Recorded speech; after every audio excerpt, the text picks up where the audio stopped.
एक बार की बात है, एक शहर में एक साहूकार रहता था। उनके घर में पैसे की कोई कमी नहीं थी, लेकिन उनके कोई संतान नहीं थी और इस वजह से वह बहुत दुखी थे। वह हर सोमवार को पुत्र प्राप्ति के लिए व्रत रखते थे और पूरी श्रद्धा के साथ भगवान शिव और पार्वती जी की पूजा करते थे। उसकी भक्ति को देखकर एक दिन मां पार्वती प्रसन्न हुई और भगवान शिव से उस धन उधार देने वाले की इच्छा पूरी करने का अनुरोध किया। पार्वती जी की इच्छा को सुनकर भगवान शिव ने कहा कि हे पार्वती, इस संसार में प्रत्येक प्राणी को उसके कर्मों का फल मिलता है और जिसके भाग्य में कष्ट होता है अपनी इच्छा पूरी करने की इच्छा के अनुरोध पर शिव जी ने साहूकार को एक वरदान दिया, लेकिन उन्होंने यह भी कहा कि उनका बच्चा केवल 12 साल का होगा। साहूकार देवी पार्वती और भगवान शिव की बातचीत सुन रहा था। वह इस बात से न तो खुश था और न ही दुखी। वह पहले की तरह शिव की पूजा करता रहा।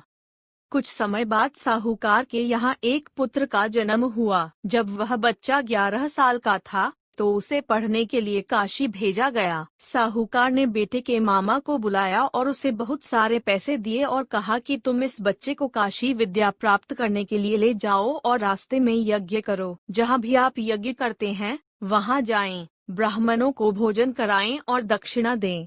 चाचा और भतीजा दोनों एक ही तरह से यज्ञ करते और ब्राह्मणों को दक्षिणा दान करते और काशी जाते। रात को एक शहर था जहाँ शहर के राजा की बेटी की शादी थी, लेकिन जिस राजकुमार से वह शादी करने वाली थी वह एक आंख से काना था। राजकुमार ने इस तथ्य को छिपाने की योजना के बारे में सोचा कि उसके बेटे की एक आंख में दृष्टि नहीं थी। साहूकार के बेटे को देखकर उसके दिमाग में एक विचार आया। उसने सोचा कि क्यों न इस लड़के को दुल्हन बनाया जाए और राजकुमारी से शादी की जाए। शादी के बाद मैं इसे दूर कर दूंगा और राजकुमारी को अपने शहर ले जाऊंगा। लड़के की शादी राजकुमारी ने दूल्हे के कपड़े पहनकर की थी, लेकिन साहूकार का बेटा ईमानदार था। उसे यह उचित नहीं लगा। उसने मौका लिया और राजकुमारी की चुन्नी के पांव पर लिखा, तुम मुझसे शादी कर रही हो, लेकिन जिस राजकुमार के साथ तुम्हें भेजा जाएगा वह एक आंख वाला काना है। मैं काशी पढ़ने जा रहा हूँ। जब राजकुमारी ने चुन्नी पर लिखे शब्दों को पढ़ा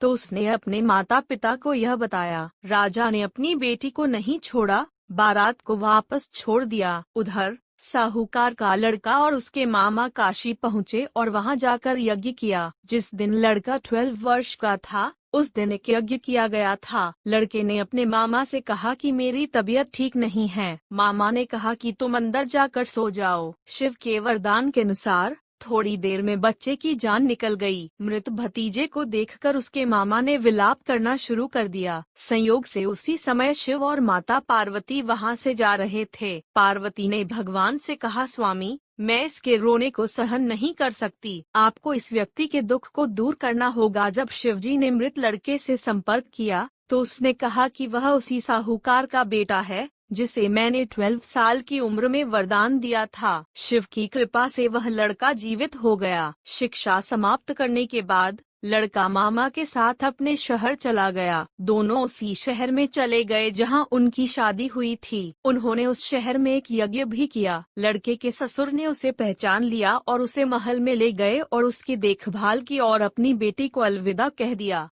यहाँ साहूकार और उसकी पत्नी भूखे प्यासे अपने बेटे की प्रतीक्षा कर रहे थे। उसने प्रतिज्ञा की कि यदि उसे अपने पुत्र की मृत्यु का समाचार मिला तो वह भी प्राण त्याग देगा। लेकिन वह यह समाचार पाकर बहुत खुश था कि उसका पुत्र जीवित था। उसी रात भगवान शिव व्यापारी के सपने में आए और कहा, हे श्रेष्ठ, मैंने आपके पुत्र को एक लंबा जीवन दिया है। आपके सोमवार के व्रत और व्रत को सुनकर खुश हूँ। उसी तरह जो कोई सोमवार का व्रत रखता है या कथा सुनता और सुनाता है उसके सारे कष्ट दूर हो जाते हैं और सभी मनोकामनाएं पूरी होती हैं।